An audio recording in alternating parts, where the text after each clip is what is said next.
Welcome to online classes.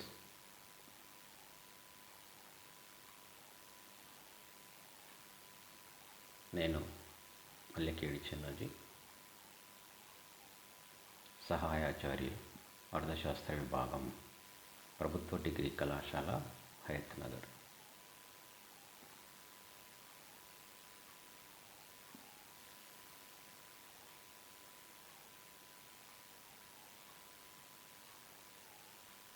ఈరోజు మనం BA third year semester 5 భారతదేశ ఆర్థిక వ్యవస్థ సబ్జెక్టులో భారతదేశంలో భూ సంస్కరణలు అనే టాపిక్ గురించి తెలుసుకుందాం.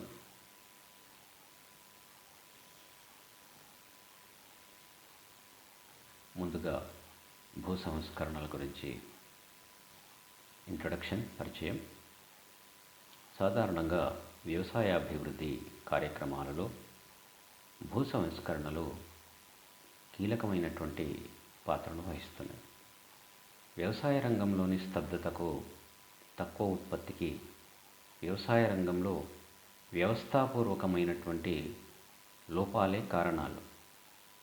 ఇది ఆర్థికాభివృద్ధిని కృంగదీస్తున్నది.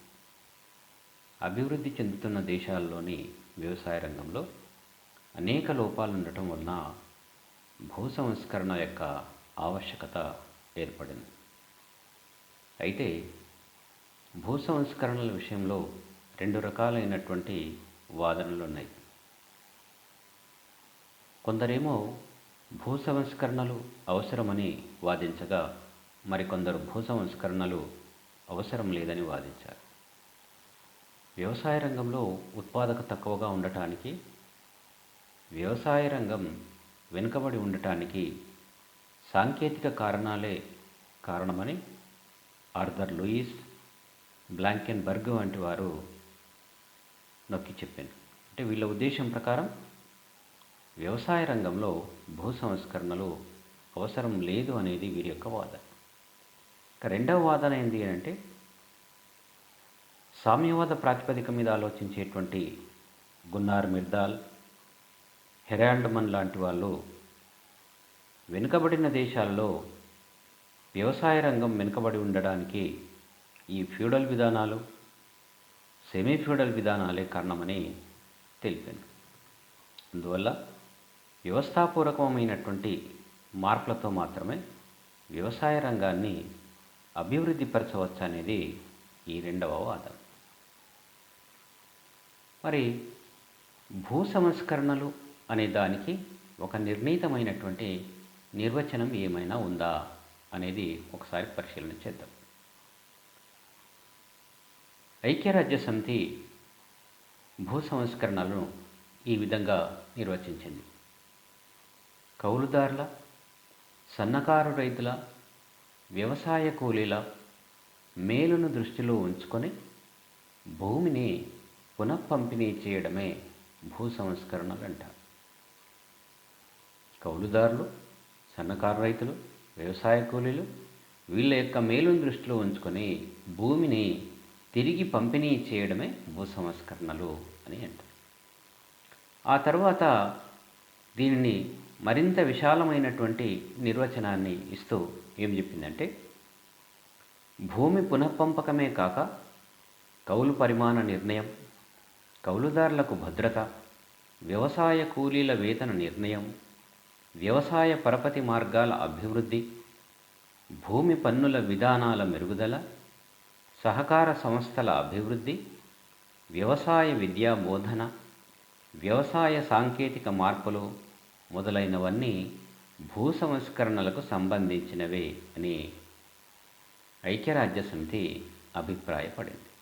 అంటే కేవలం భూమిని పునఃపంపిణీ చేసినంత మాత్రాన సరిపోదు, దీనికి కౌలు భద్రత కల్పించాలి, కౌలు పరిమాణం నిర్ణయించాలి, వ్యవసాయ కూలీలకు సరైనటువంటి వేతనాలు నిర్ణయించాలి, వ్యవసాయదారులకు కావలసినటువంటి పరపతి సౌకర్యాలు కల్పించాలి, పన్నుల విధానం ఏదైతే ఉందో దాన్ని సరళీకరించాలి, సహకార వ్యవసాయాన్ని అభివృద్ధి చేయాలి, అదేవిధంగా గ్రామీణుల్లో చాలామంది నిరక్షరాస్యులు కాబట్టి వారికి సరైనటువంటి వ్యవసాయ విద్యాబోధన చేయాలి. ఇక చివరిగా వ్యవసాయ రంగంలో సాంకేతిక మార్పులు కూడా ప్రవేశపెట్టాలి. వీటన్నింటిని కూడా మనం సాధారణంగా భూ సంస్కరణలని చెప్పవచ్చు అనేటువంటి అభిప్రాయంలో ఐక్యరాజ్య సమితి తన యొక్క నిర్వచనాన్ని వెలువరించింది. ఇక భారతదేశంలో భూ సంస్కరణలు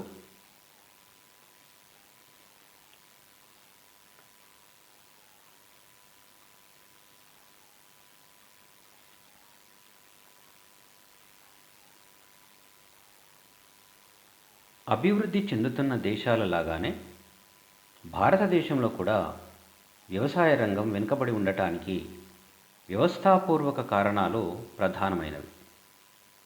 స్వాతంత్రానికి పూర్వమే భారతదేశంలో భూ సంస్కరణల యొక్క ఆవశ్యకత గురించి చర్చించడం జరిగింది. భూ సంస్కరణ లక్ష్యాల గురించి జాతీయ ప్రణాళికా సంఘం అధికారికంగా 2 లక్ష్యాలను ప్రకటించింది. ఏంటయ్యా అవంటే, ఒకటి, గతం నుంచి వ్యవసాయ రంగంలో పరంపరగా వచ్చి ఏ ప్రతిబంధకాలైతే వ్యవసాయ రంగ ఉత్పత్తిని పెరుగుదలను తగ్గిస్తున్నాయో వాటిని తొలగించాలి.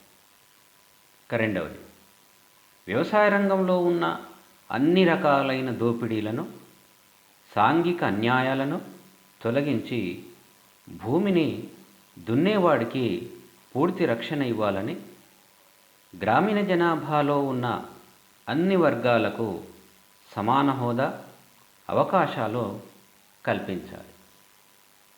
ఈ లక్ష్యాలకు అనుగుణంగా భారతదేశంలో 4 రకాలైన భూస్వామ్య చట్టాలను అమలుపరచడమైంది. భారతదేశంలో అమలుపరిచినటువంటి ఆ 4 భూ సంస్కరణలు ఏంటివి అనేది ఒకసారి చూస్తే, 1, మధ్యవర్తుల తొలగింపు చట్టం, 2, కౌలుదారీ చట్టం, 3, భూ కమతాలపై గరిష్ట పరిమితి చట్టం, 4, కమతాల సమీకరణ. అయితే భారతదేశంలో స్వాతంత్రానంతరం వచ్చిన భూ సంస్కరణలన్నింటినీ పిసి జోషి గారు క్లుప్తంగా 4 రకాలుగా వర్గీకరించి వివరించింది. 1, ప్రభుత్వ చట్టాల ద్వారా భూ సంస్కరణలు కేంద్ర ప్రభుత్వం నిర్దేశించిన లక్ష్యాలకు అనుగుణంగా రాష్ట్ర ప్రభుత్వాలు చట్టాలు చేసి వాటిని అమలుపరచడం ద్వారా వ్యవసాయ రంగంలో వ్యవసాయ సంబంధాల్లో మార్పులు తేవడం జరిగింది. రెండవది, ప్రజా ఉద్యమాల ద్వారా వచ్చినటువంటి భూ సంస్కరణలు. ఉదాహరణకు రైతు ఉద్యమాలు, నక్సల్బరీ ఉద్యమాలు వంటివి కొన్ని ప్రాంతాలలో భూ ఆక్రమణ ఉద్యమాల ఫలితంగా కూడా గ్రామీణ ప్రాంతాలలో మార్పులు, ప్రజల మనస్తత్వంలో మార్పులు, భూమి యాజమాన్యంలో మార్పులు, కౌలుదారీ హక్కులు లభించినవి. మూడవది, చట్టాల ద్వారా ప్రజా ఉద్యమాల ద్వారా వచ్చినటువంటి భూ సంస్కరణలు. అంటే ఒకవైపు గ్రామీణ రైతుల ఉద్యమాల ఫలితంగాను, మరొక వైపు ప్రభుత్వాల చట్టాలు తేవడం వల్లను భూ సంస్కరణలు అమలుపరచడం జరిగింది. ఇందుకు ఉదాహరణగా భారతదేశంలో కేరళ, పశ్చిమ బెంగాల్ రాష్ట్రాలు కనిపిస్తాయి. ఇక్కడ ప్రభుత్వాలు చేసినటువంటి చట్టాలు, అదేవిధంగా రాష్ట్ర ప్రజల ఉద్యమాలుగా ద్వారా భూ సంస్కరణలు కొంతవరకు అమలు జరిగింది. ఇక పిసి జోషి గారు చెప్పినటువంటి 4వది ఏంటి అంటే, ప్రజల నుండి ఐచ్ఛికంగా లేదా స్వచ్ఛందంగా వచ్చిన భూ సంస్కరణలు. భూస్వాములు, పెత్తందారులు తమంతట తామే స్వచ్ఛందంగా యాజమాన్యపు హక్కులను వదులుకునేటట్లు చేయడం ద్వారా కూడా ఈ భూ సంబంధాలలో మార్పులు వచ్చినాయి. దీనికి ఉదాహరణగా మనం ఏం చెప్పుకోవచ్చు అంటే, భూదాన ఉద్యమం, గ్రామదాన ఉద్యమం చెప్పవచ్చు. మరి భారతదేశంలో వచ్చినటువంటి వివిధ రకాలైనటువంటి ఈ చట్టాల అమలును, వాటి యొక్క ఆచరణను ఒకసారి పరిశీలన చేద్దాం. ముందుగా మొట్టమొదటి చట్టం మధ్యవర్తుల తొలగింపు చట్టం. స్వాతంత్ర్యానంతరం భారతదేశంలో వచ్చిన చట్టాలు అమలుపరిచిన భూ సంస్కరణలలో మధ్యవర్తుల తొలగింపు చట్టాన్ని మొట్టమొదటిదిగా గుర్తించవచ్చు.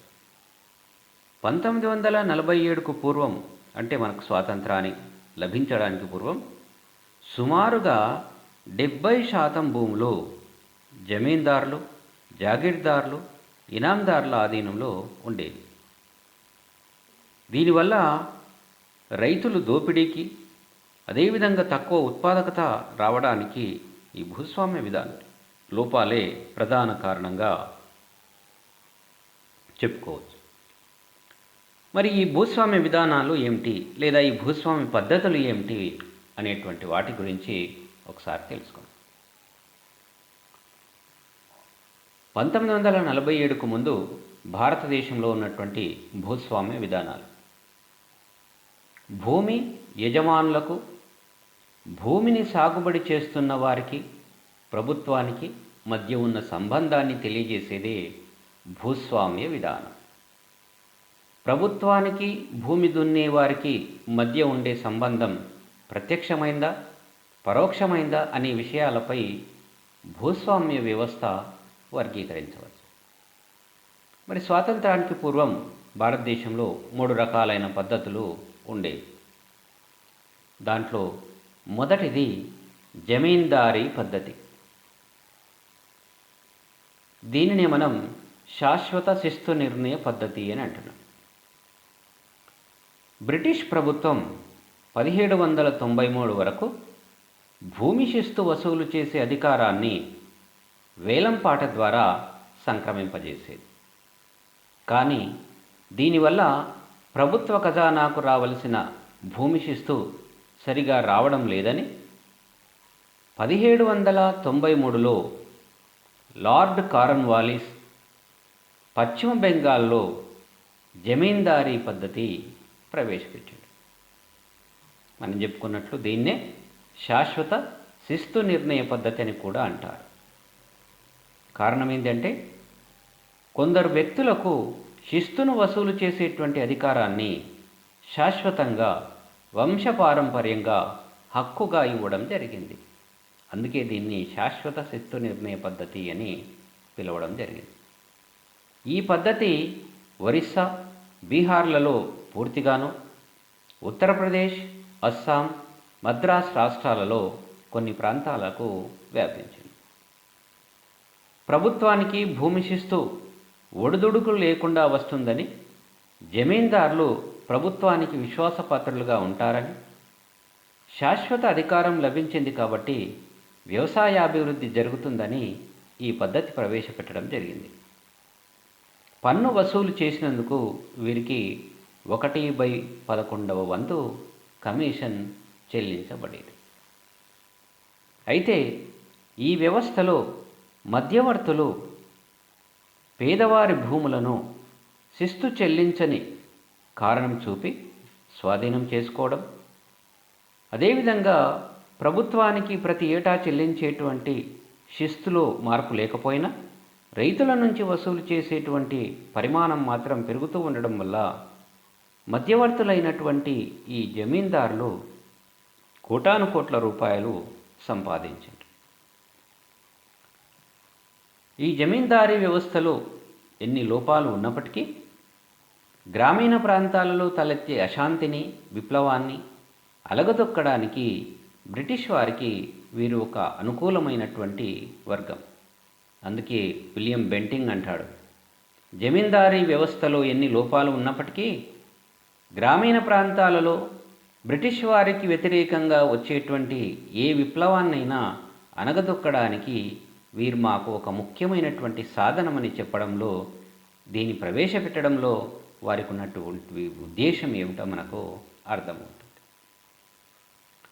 ఇక భూస్వామ్య విధానాలలో రెండవది రైత్వారీ పద్ధతి. దీన్ని 1772లో థామస్ మన్రో మద్రాస్ రాష్ట్రంలో ప్రవేశపెట్టాడు. క్రమక్రమంగా ఇది బొంబాయి, బీహార్ రాష్ట్రాలకు వ్యాపించింది. ఇది హిందూ సాంప్రదాయాలకు అనుగుణంగా ఉన్నటువంటి వ్యవస్థ. ఈ వ్యవస్థలో భూమిని సాగుబడి చేసే రైతే ప్రత్యక్షంగా ప్రభుత్వానికి శిస్తు చెల్లించేటువంటి అవకాశం ఒకటి ఉండేది.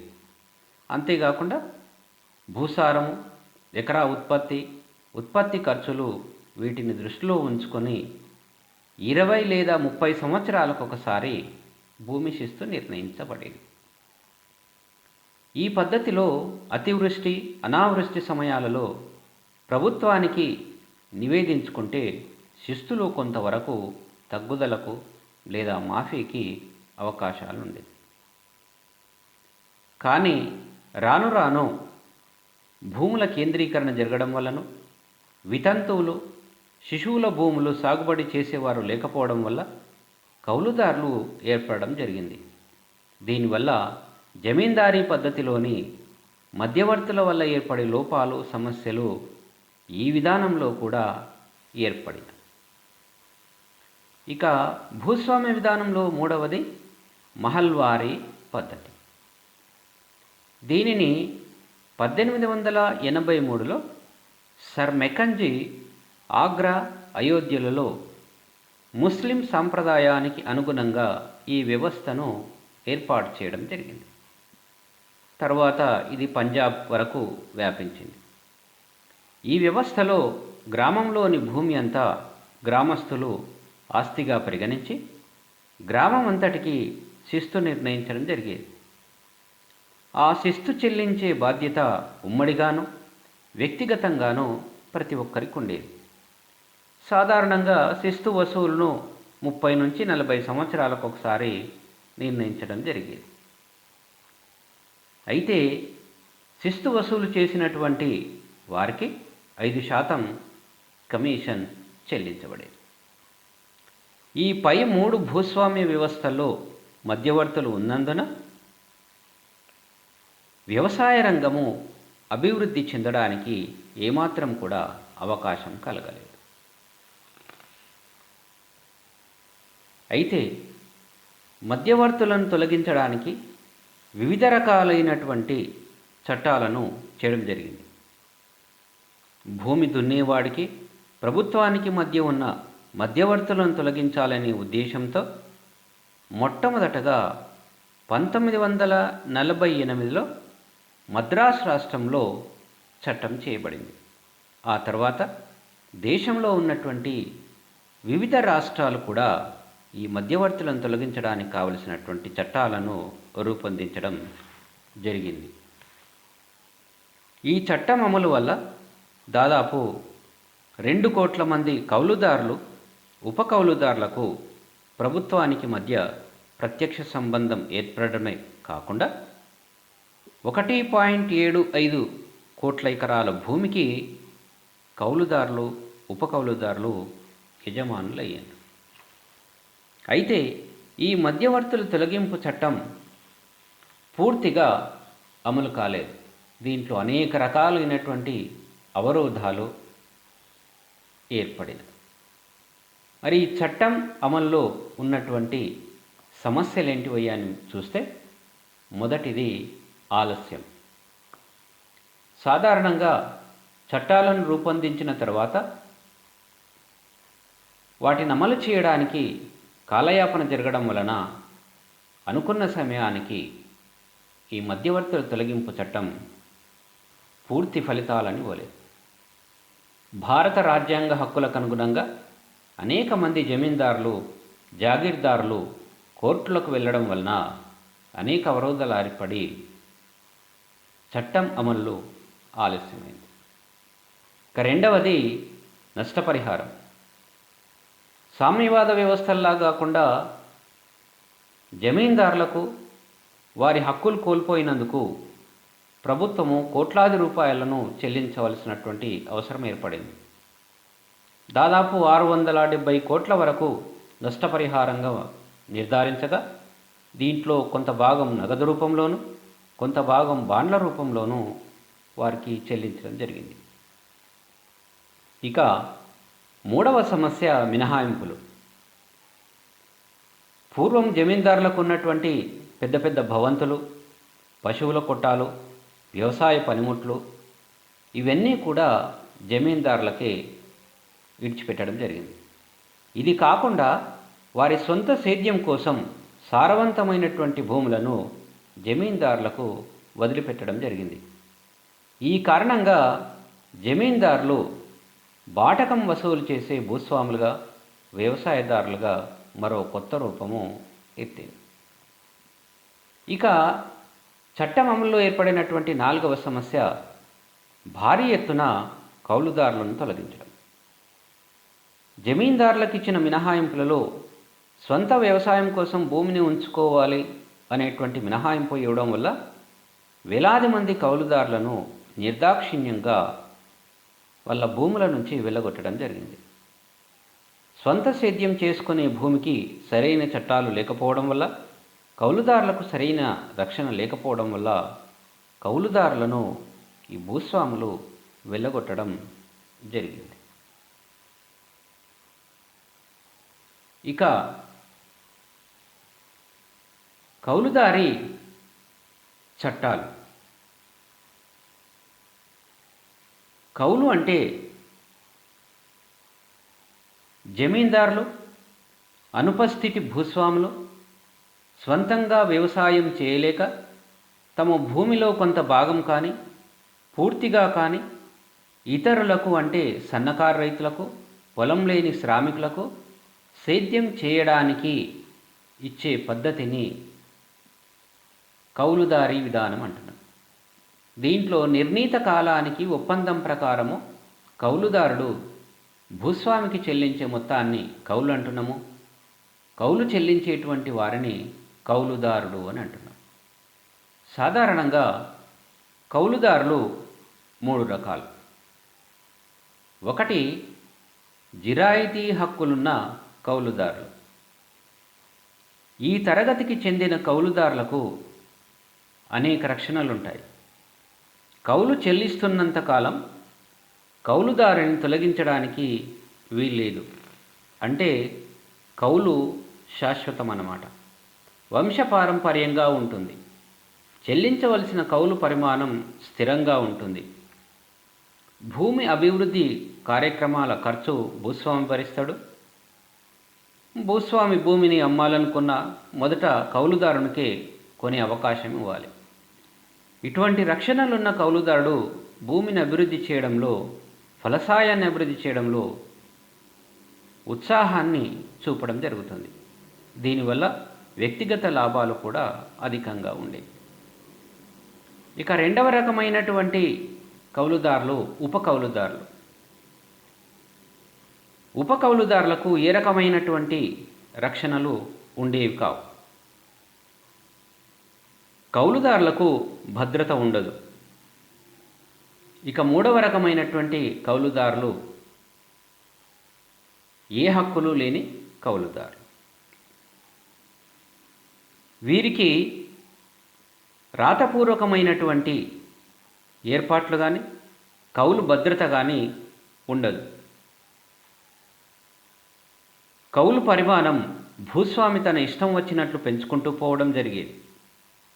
వీరు చెల్లించే బాటకం మొత్తం పంటలో సగం కంటే ఎక్కువగా, కొన్ని చోట్ల 3/2 కూడా చెల్లించవలసి వచ్చేది. అంతేకాకుండా భూమి అభివృద్ధి కోసం అయ్యే ఖర్చు భూస్వామి భరించకపోవడం.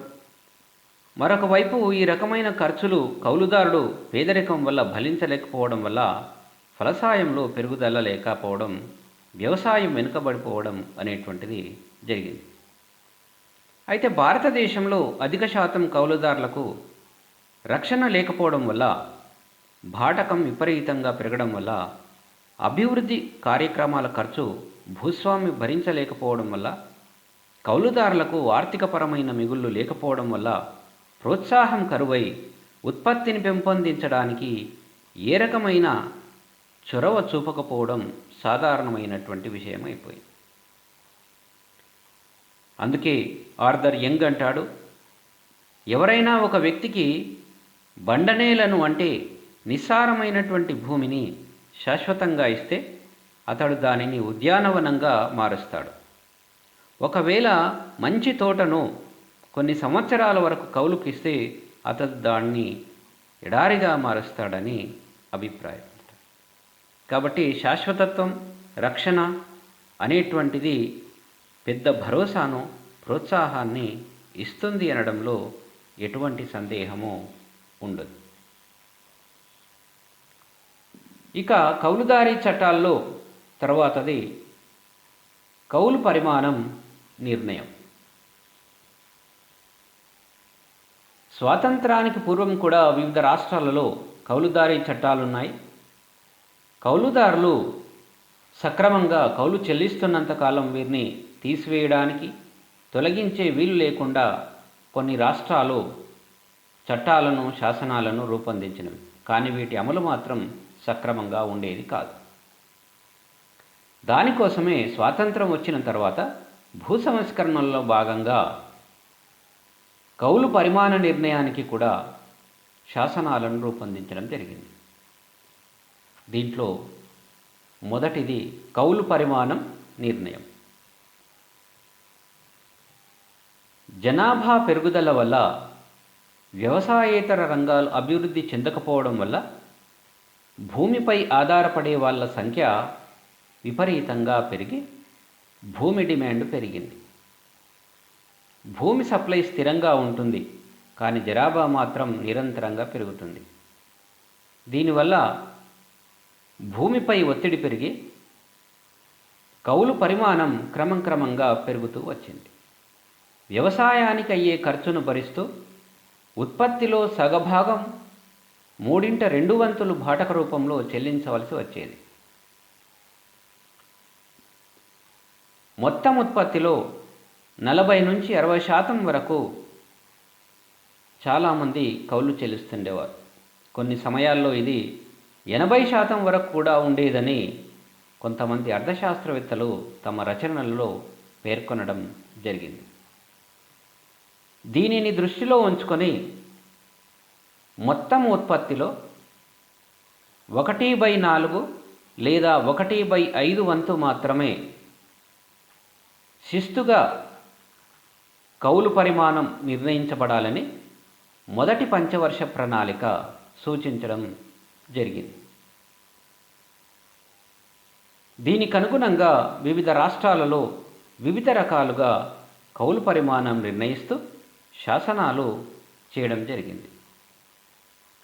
మరొకటి ఏమిటంటే కౌలును సాధారణంగా వస్తు రూపంలో చెల్లించడం జరిగేది.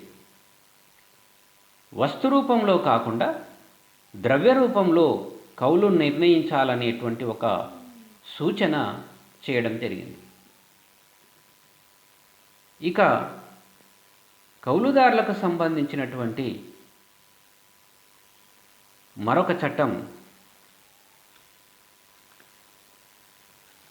కౌలు భద్రత.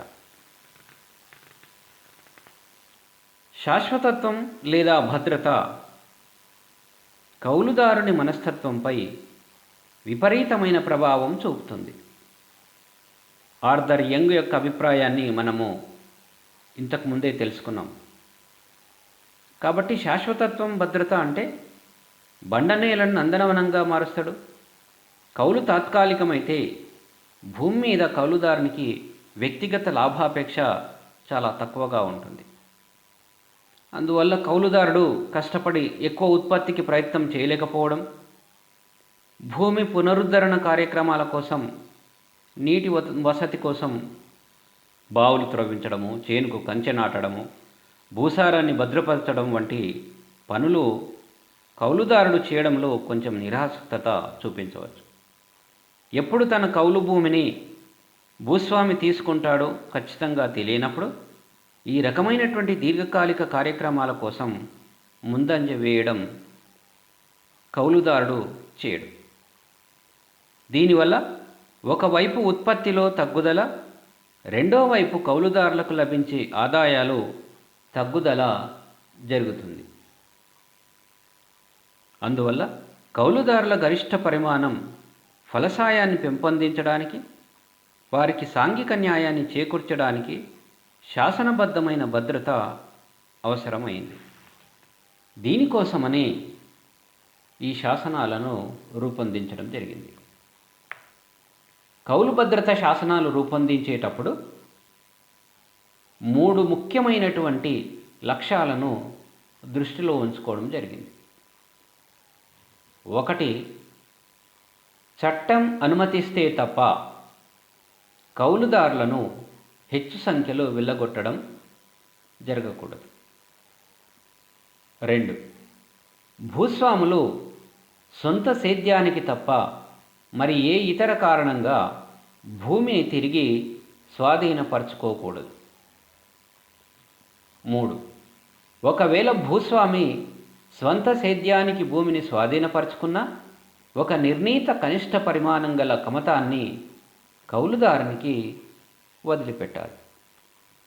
అయితే ఈ హక్కులు కల్పించడంలో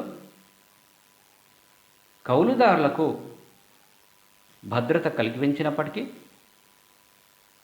చట్టాల ద్వారా కౌలుదారులను తొలగించడానికి కొన్ని నియమ నిబంధనలను ఏర్పాటు చేయడం జరిగింది. ఈ నిబంధనలను అనుసరించి కౌలుదారులను వెళ్ళగొట్టడానికి చట్టబద్ధమైనటువంటి హక్కు భూస్వాములకు లభించింది. మరి ఏమిటా మినహాయింపులు కౌలుదారులను వెళ్ళగొట్టడానికి భూస్వాములకు లభించినటువంటివి అంటే 1, అంటే ఎటువంటి పరిస్థితులలో భూస్వాములు కౌలుదారులను ఆ భూమి నుంచి వెళ్ళగొట్టవచ్చు అంటే 1, బాటకం సరిగ్గా చెల్లించనప్పుడు. 2, భూసారాన్ని నష్టపరిచే ఏ చర్యనైనా తీసుకున్నప్పుడు. 3, ఇతరులకు మళ్ళీ కౌలుకు ఇచ్చినప్పుడు. 4, భూమి వ్యవసాయానికి కాకుండా ఇతర ఉపయోగాలకు వాడినప్పుడు. 5, భూస్వామి స్వంత వ్యవసాయం కోసం కొంత భూమిని అతడు కావాలని కోరుకున్నప్పుడు. ఈ పై నిబంధనలకు అనుగుణంగా రెవెన్యూ కోర్టుల ద్వారా కౌలుదారులను తొలగించవచ్చు. మొదటి 4 నిబంధనల ద్వారా తొలగించి అదే భూమిని వేరొక కౌలుదారునికి ఇవ్వవచ్చు.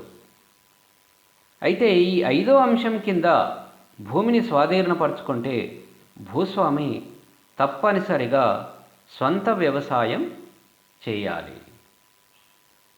మరి స్వంత వ్యవసాయానికి సేద్యానికి నిబంధనలు ఏమిటి అని అంటే మొదటి ప్రణాళిక సొంత వ్యవసాయానికి సంబంధించి 3 అంశాలను నిర్వచించడం జరిగింది. 1, వ్యవసాయానికి సంబంధించిన లాభ నష్టాలను భరించాలి. 2, శ్రమ. 3, వ్యక్తిగత పర్యవేక్షణ. అయితే శ్రమ విషయంలో సరియైన నిర్వచనం లేకపోవడం వల్ల యజమాని కాకుండా కుటుంబ సభ్యులలో ఎవరు పనిచేసినా చెల్లుబడి అయ్యేది. ఇక వ్యక్తిగత పర్యవేక్షణకు ప్రాధాన్యత ఉండేది కాదు. ఈ కారణంగా యజమానులు స్వంత వ్యవసాయం అనే పేరు మీద కౌలుదారులను తొలగించి భూములు స్వాధీనం చేసుకోవడం సులభమైంది. ఇక ఇదే కాకుండా కౌలుదారుల తొలగింపు మరొక విధంగా జరిగింది. కౌలుదారులు స్వచ్ఛందంగా తాము కౌలు చేసే భూములను యజమానులకు బదిలీ చేయడం, ఆర్థిక స్తోమత లేకపోవడం వల్ల వ్యవసాయానికి అయ్యే ఖర్చును వారు భరించలేకపోవడం ఒక కారణమైతే, ఈ భూస్వాముల పట్ల భక్తి, గౌరవము, భయము ఇవన్నీ ఉండేవి కాబట్టి కౌలుదారులకు భూస్వాముల పట్ల ఈ భక్తిపూర్వకమైనటువంటి గౌరవము, భయము, ఎదిరించేటువంటి ఆర్థిక స్తోమత, సాంఘిక ధైర్యం లేకపోవడం వల్ల దీనిని ఆసరాగా తీసుకొని దౌర్జన్యంగా అనేక ఆర్థిక సాంఘిక ఒత్తిడుల ఫలితంగా కౌలు భూములను కౌలుదారులు వదులుకోవలసి వచ్చేది. ఈ సమస్యను పరిష్కరించడానికి ప్రణాళికా సంఘం వారు కొన్ని సూచనలు చేసిండ్రు.